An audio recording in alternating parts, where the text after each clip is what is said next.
오늘 아침을 여는 말씀은 예레미야 14장 13절에서 18절까지 말씀입니다.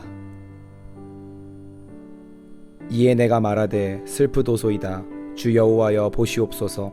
선지자들이 그들에게 이르기를 너희가 칼을 보지 아니하겠고 기근은 너희에게 이르지 아니할 것이라.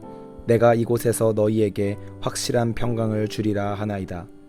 여호와께서 내게 이르시되 선지자들이 내 이름으로 거짓 예언을 하도다. 나는 그들을 보내지 아니하였고 그들에게 명령하거나 이르지 아니하였거늘 그들이 거짓 계시와 점술과 헛된 것과 자기 마음의 거짓으로 너희에게 예언하는도다. 그러므로 내가 보내지 아니하였어도 내 이름으로 예언하여 이르기를 칼과 기근이 이 땅에 이르지 아니하리라 하는 선지자들에 대하여 여호와께서 이와 같이 말씀하셨노라.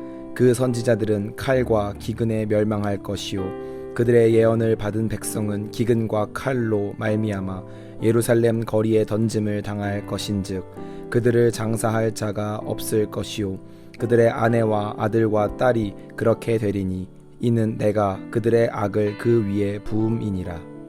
너는 이 말로 그들에게 이르라.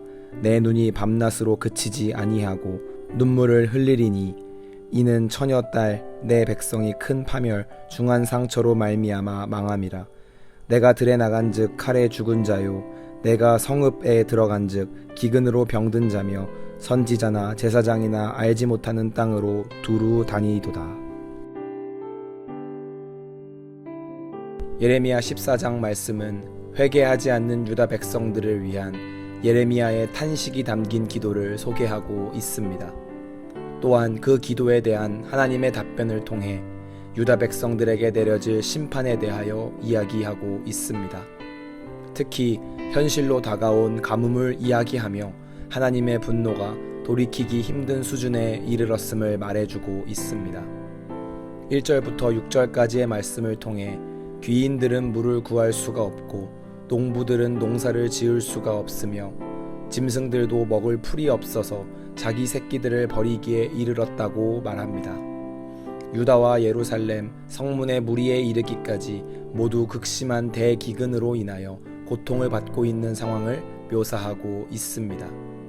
그때의 예레미야는 하나님께 유다의 바르지 못한 행실을 낱낱이 고하며 하나님께서 하나님 당신의 이름을 위하여 일을 해주시기를 간구합니다. 유다 백성들의 삶은 여전히 형편없고 벌을 받아 마땅하지만 의롭고 자비로우신 하나님께서 하나님의 이름을 위해 유다 백성들을 새롭게 하시고 고쳐주시기를 간구하는 것입니다.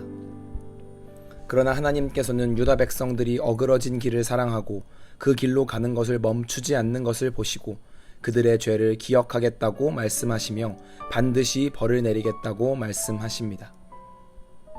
심지어 그들이 금식으로 기도하고 제사를 드린다 할지라도 그것을 받지 않을 것이며 그 부르짖음을 듣지 않고 칼과 기근과 전염병으로 그들을 멸하겠다 말씀하십니다. 또한 예레미야에게 유다 백성들을 위하여 더 이상 복을 빌지 말라고까지 말씀하십니다. 이에 거짓 선지자들은 유다 백성들에게 칼과 기근과 전염병은 너희에게 이르지 않을 것이고 오히려 하나님은 확실한 평화를 주신다고 말합니다.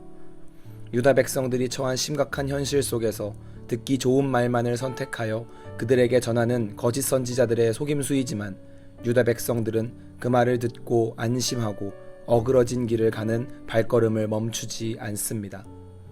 이에 하나님은 거짓 예언자들을 보낸 적이 없고 그렇게 거짓말로 사람들을 미혹하는 사람이나 그 말을 듣고 여전히 악행을 일삼는 유다 백성이나 가리지 않고 재앙을 붓겠다고 말씀하십니다. 하나님의 분노가 극에 달했음을 보여줍니다. 이에 예레미야는 제사장 나라의 언약을 언급하며 다시 한번 하나님께 용서를 구하며 14장은 마무리됩니다. 오늘 예레미야의 말씀을 통해 우리는 중요한 사실을 깨달아야 하겠습니다. 먼저 성도는 하나님의 말씀과 거짓 선지자들의 속임수에서 하나님의 말씀을 분별하고 선택할 수 있는 힘을 길러야 하겠습니다. 거짓 예언자들의 말에 현혹이 된다면 우리는 하나님을 바라볼 수 없고 어그러진 길을 하염없이 걸어갈 수밖에 없습니다. 또한 듣기 좋은 소리와 하나님의 소리는 다르다는 것을 깨달아야 하겠습니다. 유다 백성에게 칼과 기근과 전염병이 없을 것이라는 소리는 듣기엔 좋은 소리였습니다. 그러나 그것은 하나님의 말씀이 아닌 거짓 예언자들의 소리였습니다. 듣기 좋은 소리만을 찾아다니는 것은 그리스도인의 참 모습이 아닙니다. 설령 그 말씀이 내 삶의 틈을 만들고 내 폐부를 찌를지라도 하나님의 말씀을 올바르게 듣는 자세가 우리에게 필요합니다. 그렇게 하나님만 온전히 바라볼 때 비로소 주님이 주시는 평화가 내 삶 가운데 깃들게 될 것입니다. 오늘 하루를 살아가시면서 거짓된 소리와 듣기 좋은 소리가 아닌 하나님의 올바른 말씀을 듣기에 힘쓰는 성도의 삶을 사시길 바랍니다.